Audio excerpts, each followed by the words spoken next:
The history of India is filled with incredible stories of thriving civilizations, religions, and cultures.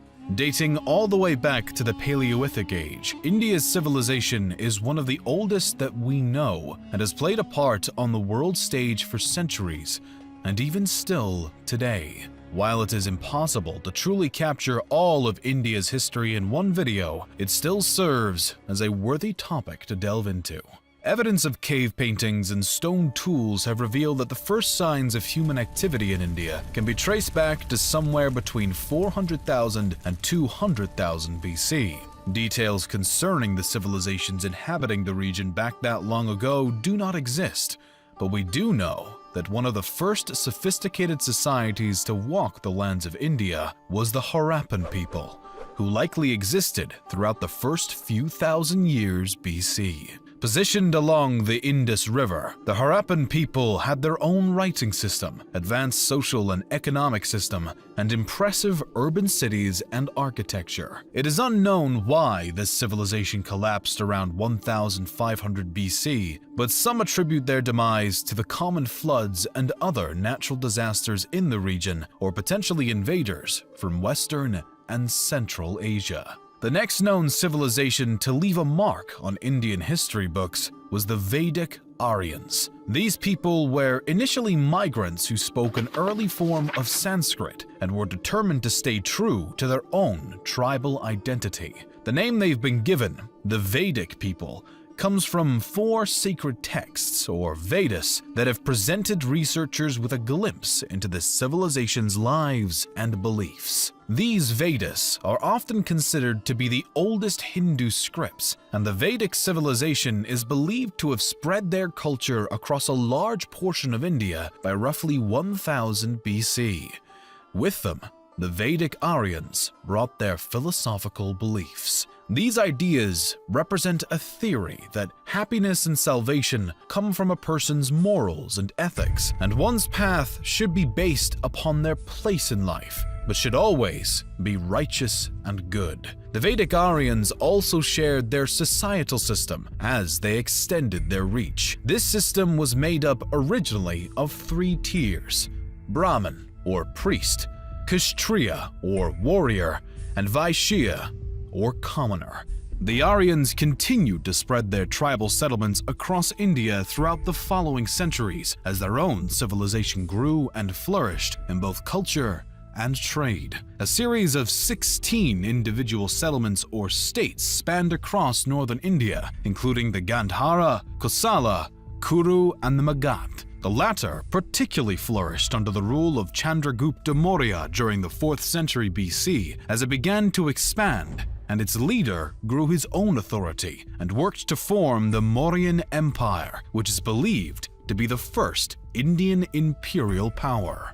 The Mauryan Empire established its capital in Pataliputra near modern-day Patna and constructed extraordinary temples, libraries, palaces, and even a university. The empire's trade success was impressive, and it maintained a remarkable governmental system and strong army. By the time of the 3rd emperor, the grandson of Chandragupta, a stance of non-violence was taken after a bloody struggle against the kingdom of Kalinga due to the emperor's new Buddhist beliefs. Siddhartha Gautama, the Buddha, had been born in 560 BC, and by the reign of Emperor Ashoka, the religious system he had founded was becoming more and more prevalent throughout India. Potentially due to their unwillingness to participate in conflict though, the Mauryan Empire eventually dissolved in the 2nd century BC after the last line of the Maurya line, Brihadratha, was murdered by his commander-in-chief, who would later found the Shunga dynasty in 185 BC.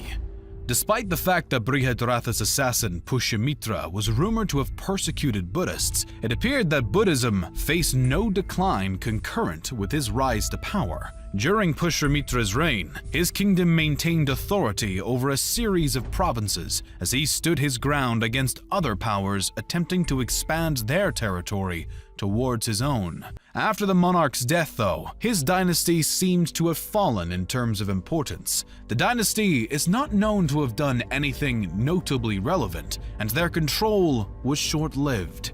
A variety of settlements and invading powers controlled India at this time, one being the Kushana kingdom, known for their significant trade involvement with Chinese, Persian, and Roman empires along the Silk Road. One Kushana ruler, Kanishka, in the 1st century AD, also converted to Buddhism and helps to further the religion throughout the region. In 75 AD, the Kushana kingdom marked a new era, the Shaka era. A bit of distance from the Kushanas in the south, a handful of other powers rose, fell, and fought for supremacy amongst each other. The kingdoms of Satavahana, Chera, Chola, and Pandya were some of the major authorities in the south during this time and through the Classical Age. The Gupta Empire became the face of northern India during the Classical Age, and the majority of the region was united under their authority during what is often described as northern India's Golden Age. The reign of the Gupta Empire is regarded as a time of law and order, as well as cultural flourishing. The rulers of the empire were no strangers to military expedition, but aimed to expand their territory through peaceful means, such as martial alliances, no less than through military action. Though the Gupta Empire had extensive success over centuries, they eventually reached a point of decline between the 5th and 6th centuries as invading Huns from Central Asia began to annex and take over the formerly dominant empire's land. As the religions of Buddhism and what later became Hinduism thrived, local and trespassing authorities continued to fight for territory and dominion over the following centuries. The next major shakeup of the Indian civilization came with the arrival of Islam. Muslim invaders began to send missions to India the century after the death of the Prophet Muhammad. A series of Muslim sultans began to lead expeditions into India, claiming places such as Sindh, Multan, and Somnath. These incursions brought the defeat of native kingdoms and the destruction of Hindu temples along the way. The Rajputs stood as one of the most determined defenders against Sultan invaders, but they were ultimately defeated in 1192 by Muhammad Ghori and his forces. As Islam began to work its way into India, other previously principal religions, such as Buddhism, began to decline. By the start of the 13th century, the era of the Delhi Sultanate dominion arose. The first dynasty within the Delhi Sultanate was founded by Qutb-ud-Din Aibak. The slave dynasty controlled the Sultanate until around 1290, when the Khilji dynasty took over, first by the hand of Jahal-ud-Din Khilji. His family held the throne for less than a century, as the Tughlaq dynasty was next to seize power in 1320.